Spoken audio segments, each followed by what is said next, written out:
Hello folks, I decided to use different music for this episode because it's kind of a love letter to Africa. I am getting kind of tired of the previous theme, but it will be back in the next episode. I just wanted to change things up just to make things a little different. You'd probably think that if I was going to do this at all, it would be in episode 100, but probably not. I know that's the real true special episode here, and it's right around the corner, but I just thought for this episode I wanted to do something different than usual. Now, a bit of news before we start today's episode, and I'll try to remember to put a timestamp in the description to skip it. But at least it's better than what most YouTubers do. Like, they'll put their shoutouts to, like, Raid Shadow Legends or ExpressVPN in the middle of the freaking ass video. Like, if you have to put it in there, the end is the best place. The beginning, forgivable. But the middle, cut that crap out. So if you gotta do something like that, do it in either the beginning or the end. Preferably the end, but not the middle. Come on.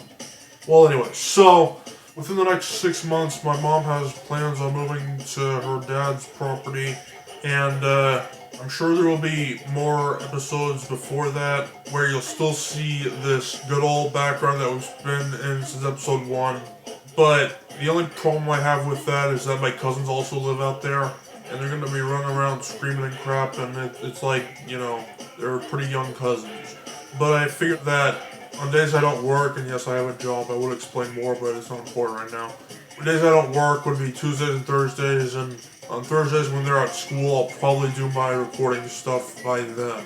It'd probably be the best time to do it if I had to guess. It's probably not going to be any worse than living in a neighborhood, by the way.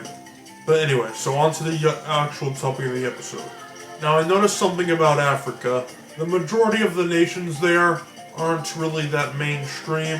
They're not really brought up at schools, at least in North America, and they're full of countries I've never even heard of. The majority of nations in Africa, I have no idea they even existed. It's all just happens to be in Africa. Like, Europe has all sorts of recognizable countries, but Africa, the only two I can think of are Madagascar and Egypt. And even then, Madagascar I probably would have never heard of if they never made that kids movie about it. Now, yes, I have heard of more than just those two, but those are the two I've been aware of for a long time, and those are the mainstream ones that usually come to my mind. Yeah, obviously I talk about Ethiopia and Kale-Idle-Scope, where they go to there to get acid and stuff, watch the movie, but yeah, I have heard vaguely of other nations in Africa, but Madagascar and Egypt are the two big boys. I don't understand this. It's probably because most places that are not Africa hate Africa just because it's where black people originated from. In fact, Europe was responsible for kidnapping and enslaving the black people and selling them to North America in like the 1700s or something. We're giving Europe all the love here, but not Africa. Like, why have we never heard of so many of these nations from Africa? And unfortunately, I don't think racism is a problem that'll ever be solved. And you know what? Maybe some people don't even have the choice to be racist. Like, they were just raised that way and it's kind of in their nature. So, okay, I will give you that. But still, I think you can kind of control yourself because you look at a black guy and you see them, they have arms, legs, a head. They're the same shape as us. Why would they be anything different? My grandmother, or more like great-grandmother, who passed away a few years ago, she was kind of racist herself, but she was growing up in the 20s, 30s, and 40s, so maybe it's not her fault. But by today's standards, some of the things that she would think about black people would be unacceptable to do to them. Like, for example, when she saw some black person on the street, she would often whisper to her friends that she was with, hey look, it's one of those gang members. Okay, so let me get this straight. It's okay to say that, but it's not okay to dance with your spouse or at all because you think it'll make Jesus cry. Yeah, I think you got that backwards. Seems pretty legit, am I right? The 20s, 30s, and 40s was such a different time. I mean, it wasn't until the 60s when Martin Luther King Jr. gave a speech, and even then, there still is, to this day, racism, and probably always will be. Just look at all the protests and stuff that have been happening recently. Well, I think I've been blabbering enough. Let's get on to some of these African nations, and I want to give you 3 facts from 2 nations, for a total of 6 facts. Yes, I'm aware that I'm just barely scratching the surface, and there's probably plenty of facts from all the nations. but I don't want this to be an insanely long episode, so let's just narrow it down to 2. The first country we're going to be talking about is called Zambia. Never heard that name before until like a few days ago. Maybe I have, but I totally forgot. What's up with Zambia? Like, what's worth talking about over there? Well, for starters, termite hills can grow to be as big as a small house over there. Now look, I knew this had to be possible somewhere on Earth, because if giant-ass mushrooms exist, then I'm sure anything can exist, really. Like, come on.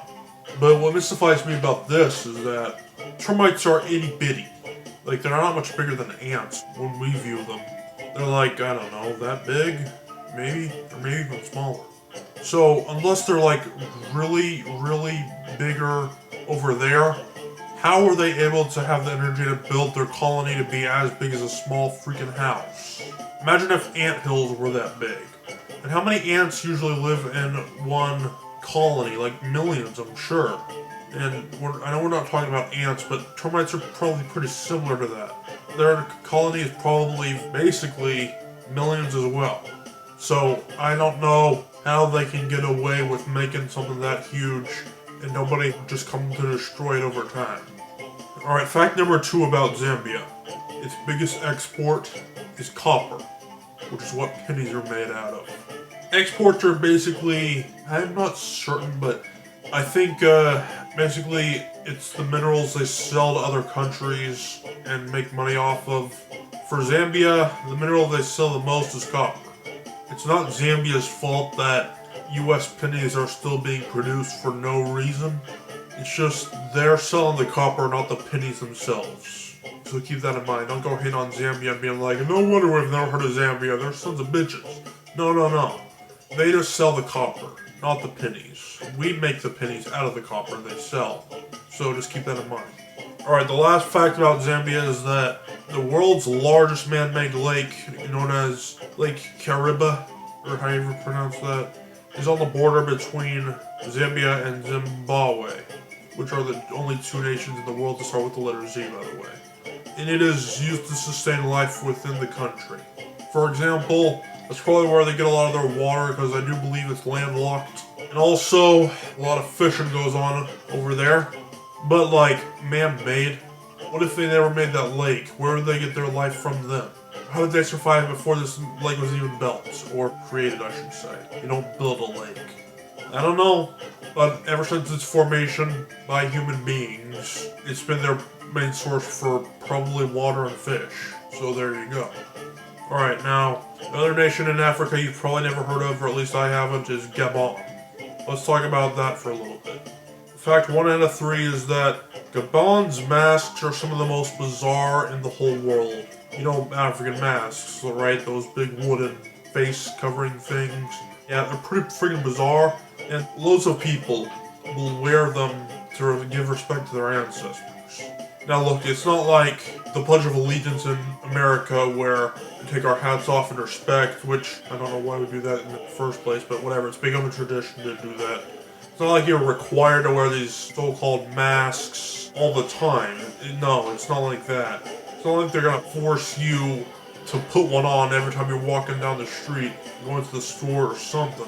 But then again, if you choose to wear your hat during the pledge, they're probably gonna ask you to take it off, and if you don't do it then, they're probably gonna kick you out or something. They're not gonna like pin you down and like yank it off your head. I mean, I don't think they'll do that, but who knows. But anyways, so African masks can be pretty cool, but they're kind of goofy. And I'm not trying to be offensive or nothing, but are there other ways of respecting our ancestors than to just wear these goofy ass masks? Like, what if you look like an idiot? I know it's normal over there, but still, I'm sure somebody over there is probably thinking these things are stupid and refuses to wear them. Probably because of the fact that they're really weird looking. So, I don't know, but let's move on. Alright, number 2 is that, you're not going to believe this one, but almost half of all people that live in Gabon are under 15 years old. Which probably means the reason they require all people at age 18 or older to vote is because not enough people are old enough to vote. Imagine if only like half of the US voted. Well, actually, I have no idea if they might even be that number, I don't know. But basically, they're not getting enough votes, and I'm not a professional at elections and stuff, especially in Gabon. But I'm pretty sure they need a certain number of votes before they can just elect a new president or leader or whatever. Can't be like, okay, so-and-so has 1 vote, but this guy has 2. So we'll just make him the president. Which isn't even how it works over here. Like, you can still, a certain person can become president even if they get less votes than another person. Don't ask me how that works. Alright, our last fact for today is that other places in Africa may be jealous of Gabon. They have a minimum wage of $260, which may sound kind of cheap, but compared to most places in Africa, that's a lot of money. And do they even take dollar bills? I didn't even know that, but that's not the point. Minimum wage means, basically, it's the lowest a company can pay you in a certain nation. We all know that it's not legal to work for free, so whatever the lowest amount they are allowed to pay you is called minimum wage. Gabon's minimum wage, $260, which is a lot compared to the majority of that continent, so keep that in mind. Well, folks, I do believe I've said everything I've needed to say in this episode, so I will see you guys in the next one. And then after that, you guessed it, goodbye.